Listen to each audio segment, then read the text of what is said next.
ମୋର ବାହାଘର ବୟସ ଅଛି ମୁଁ ତ ବାହା ତୋ ପାଇଁ ଗୋଟେ ବଢିଆ ସୁନ୍ଦରୀ ଝିଅକୁ ମୁଁ ଏଠିକି ନେଇକି ଯାଇଛି। ସୁନ୍ଦରୀ ଝିଅ ମା ସୁନ୍ଦରୀ ଲଜ୍ଜା ଲଜ୍ଜା ଘୋର ଲଜ୍ଜା ବାପା ଏଇଟା ବା ଦିଦି ଶାଶୁଘର ତାକୁ ଏଠିକି କାହିଁକି ଡାକିଛୁ? ତୋତେ ରୋଜଗାର ନ ପାଇ ତାକୁ ଏଠିକି ନେଇକି ଯାଇଛି। ହଁ କଣ ତା ନାଁ କହିଲ? ନାଁ ହଉଛି ସୁନ୍ଦରୀ। ହଁ ଦେଖିବାକୁ ଭାରି ସୁନ୍ଦରୀ ନା ସତେ ଯେମିତି ରୂପରାଜର ରାଜକୁମାର ତୁ ନିଜ ଆଖିରେ ଦେଖିବୁ। ମା ସୁନ୍ଦରୀ ସୁନ୍ଦରୀ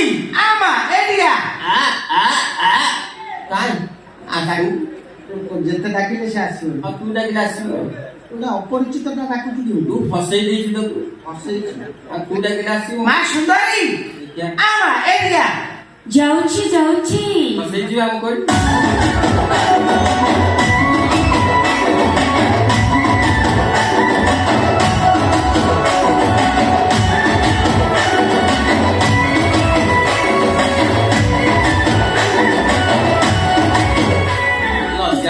ଘର ଲଜ୍ଜା ବାପା ତୁ ଆକୁ ସୁନ୍ଦରୀ ବୋଲି କହୁଥିଲୁ। ଇଏ କଣ ଦିନରେ ଚନ୍ଦ୍ର ତାରା ଦେଖୁଛି ଓଟ ପକ୍ଷୀ ଭଳିଆ ଚାଲୁଛି। ଘୋଡାକୁ ସେ ଓଟ ଯୋଡି ପୁରା ଜମିଯିବ। ବିଶ୍ୱାସ କରିବୁନି ଘୋଡା ତାଙ୍କର ଗୁଡାଏ ଧନ ସମ୍ପତ୍ତି ନା ମ ବସି ଖାଇଲେ ନଈବାଲେ ସରିବ ଆମ ସମ୍ପତ୍ତି ସରିବନି। ପ୍ରଥମତ କହିଲ ଧନ ସମ୍ପତ୍ତି କି ବାହାରି ନା ଓଟ ପକ୍ଷୀ କି ବାହାରି। ମତେ ଓଟ ପକ୍ଷୀ ବୋଲି କୁହନା। ଉପରକୁ ଚାହିଁ ରହିଲେ ବି ତଳେ ଯାହା କିଛି ହଉଛି ମୁଁ ସବୁ କିଛି ଦେଖିପାରିବି। କଣ କହିଲା ଉପରକୁ ଚାହିଁଲେ ବି ତଳେ ଯାହା ହଉଛି ଦେଖି ଦଉଛି। ଆଚ୍ଛା ଦେଖିବା କହିଲୁ ବର୍ତ୍ତମାନ ମୁଁ କଣ କରୁଛି? ବର୍ତ୍ତମାନ ତମେ ଝାଡା ବସିବାକୁ ଚେଷ୍ଟା କରୁଛ। ତୁ କୋଉଠୁ ମଙ୍ଗଳପୁର ଲାଲମୋହନ ପାଟଣା ଜାଣିଛୁ? ଜଣା ହଉଛି। ଆଉ କହିବି ତମେ ତମ ପକେଟରେ କଣ ସବୁ ରଖିଛ? ପକେଟରେ କଣ ରଖି? ପକେଟରେ କଣ ରଖିଲା? ତମେ ତମ ଡାହାଣ ପକେଟରେ ଗୋଟେ ପିଆଜ ରଖିଛ। ମୁଁ କଣ ଭୁଜା ଖାଇ ସେ କହୁଛି ଦେଖିଲେ କୋଉଠି ପିଆଜ ଅଛି କି କଥା ଇଏ ପିଆଜ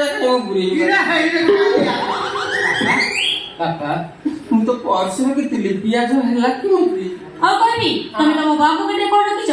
ତମେ ତମ ବାଁ ପକେଟରେ ଗୋଟେ ବାଇଗଣ ରଖିଛ। ଆଉ ନା କଥା କହିଲା ମୁଁ କଣ ଝିଅ ପିଲା ପଖାଳ ଭାତରେ ପୋଡିକିରି ଖାଇବି? ଦେଖୁନ ଦେଖ କୋଉଠି କୋଉଠି ବାଇଗଣ ମୁଁ ପୁରେଇ ଝିଛି ମତେ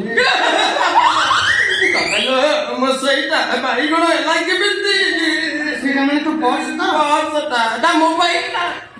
ମୋବାଇଲଟା ବାଇଗଣ ହେଲା କେମିତି? ବାବା ଇଏ ତନ୍ତ୍ର ମନ୍ତ୍ର ଜାଣିଛି ବାବା। ମନ୍ତ୍ର ମନ୍ତ୍ର ନହରେ ଆଉ ଦିବ୍ୟ ଦୃଷ୍ଟି ପଳାଇଲେ ସବୁ କିଛି ଜାଣିପାରୁଛି। ଏମିତିଆ ପ୍ରସ୍ତାବ ତ ହାତ ଛଡା କରନା।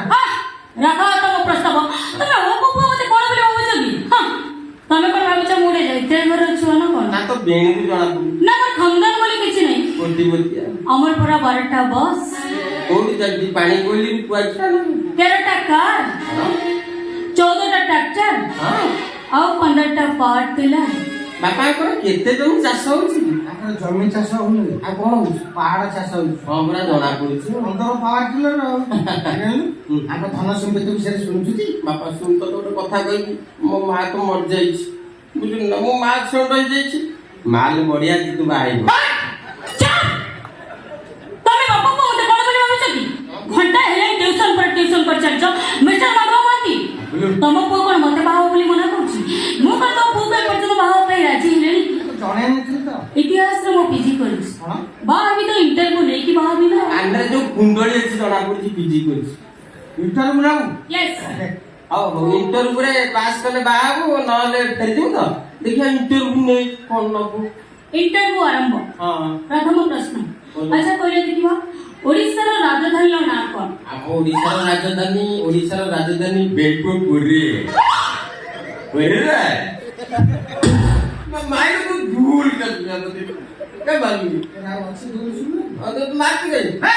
ଆମ ଓଡିଶାର ରାଜଧାନୀ ପୁରୀ। ଆଉ ନା ତ ମା କେତେ କୁଣ୍ଡା ବିକିରି ପଡେଇଛି। ଏଇ 4 ମାସ ହେଲା ନବୀନ ସାର୍ କରିଦେଇଛନ୍ତି। ଜଗନ୍ନାଥ ମହାପ୍ରଭୁ ରହିଲେ ପୁରୀ କାହିଁକି ନବ? ମାକେ ପୁରେ ପୁରେ। 2 ନମ୍ବର ପ୍ରଶ୍ନ ଆଚ୍ଛା କହିଲେ ଦେଖିବା କୋଣାର୍କ ମନ୍ଦିର କୋଉ ଜିଲ୍ଲାରେ? କୋଣାର୍କ ମନ୍ଦିର ଯାଜପୁର ଜିଲ୍ଲାରେ।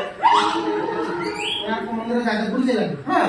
କୋଣାର୍କ ମନ୍ଦିର ପାଶେ ପୁରୀ ଜିଲ୍ଲାରେ। ଆଉ ନା ମୁଁ ଦ୍ୱିତୀୟ ଶ୍ରେଣୀରେ ପାଠ ପଢିଛି ଯେ କୋଣାର୍କ ମନ୍ଦିର ଯାଜପୁର ଜିଲ୍ଲା ବରୀରେ।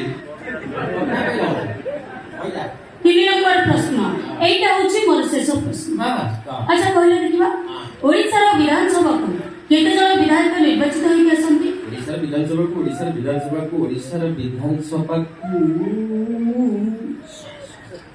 740 740 ଇଣ୍ଟରଭ୍ୟୁ ସରିଗଲା। ମିଷ୍ଟର ମାଧବ ମହାନ୍ତି, ତମ ପୁଅ ମୋ ଇଣ୍ଟରଭ୍ୟୁରେ 100 ପୁରା ପାସ୍ କରିଛି। ଲଜ୍ଜା ଘୋର ଲଜ୍ଜା। ବାହାଘର ବ୍ୟବସ୍ଥା କର ଶ୍ୱଶୁରପା। ତମ ପୁଅ ହଉଛନ୍ତି ଜଣେ ମହାଜ୍ଞାନୀ, ଜ୍ଞାନର ଗୋଦାମ ଘର ସେ, ସତେ ଯେମିତି ସରସ୍ୱତୀଙ୍କ ସାନ ପୁଅ ସେ। ଯାଉଛି ବାଜା ବାଣ ଲାଇଟ୍ ସବୁ କେହି ଝାଇ ଯିବା। ରାମ ବାଜା ବାଣ ଲାଇଟ୍ ଝୁମୁରି ପାଟି ମୁଁ ସିନା ତା ଇଣ୍ଟରଭ୍ୟୁରେ ପାସ୍ କରିକି ସେ ମୋ ଇଣ୍ଟରଭ୍ୟୁରେ ପାସ୍ କଲୁ। ସେ ନେଲା ତୁ ନବୁ ନେବିନି। ମୁଁ କଣ ପାଠ ପଢିଛି ନା ମୂର୍ଖଟା? ଶୁଣୁ, ତାର ଗୋଟେ ପ୍ରଥମ ପ୍ରଶ୍ନ, ମୋର ସେଟା ଶେଷ ପ୍ରଶ୍ନ, ମୋର ପ୍ରଥମ ପ୍ରଶ୍ନ। ଆମ ବିଧାନସଭାକୁ ଯେତେ ଜଣ ବିଧାୟକ ଆସୁଛନ୍ତି ସେମାନଙ୍କ ନାଁ ଗୋଟି ଗୋଟିକିରି କହ। କହିଲୁ କହିବନି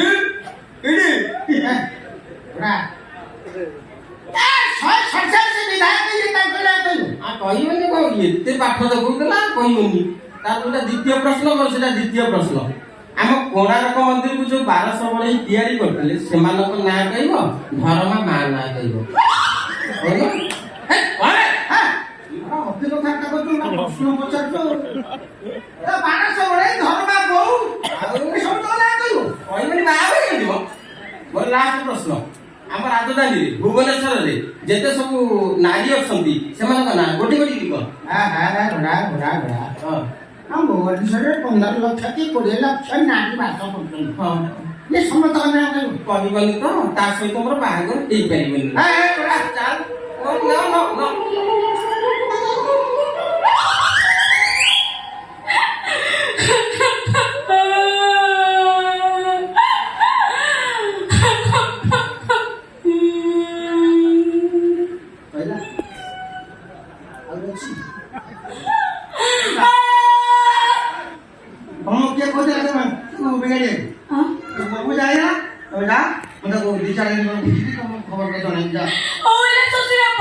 ମୁଁ ଯାଉଛି ଯେ ହେଲେ ଖବରଟା ଟିକେ ବେଳସୁ ଜଣେଇବେ, କାରଣ ମୋ ମମି ମୋର ଆଉ କାହା ସହିତ ବାହାଘର କରିଦେବ ଯେ। ନା ବାହା ମୋର ଇଚ୍ଛା ଅଛି। ମୋ ବୋଉ ତୁ ବାହା ତୁମ ଘର ବୋଉ। ହଉ ହେଲା ଶ୍ୱଶୁରପା, ମୁଁ ଆସୁଛି। ନମସ୍କାର।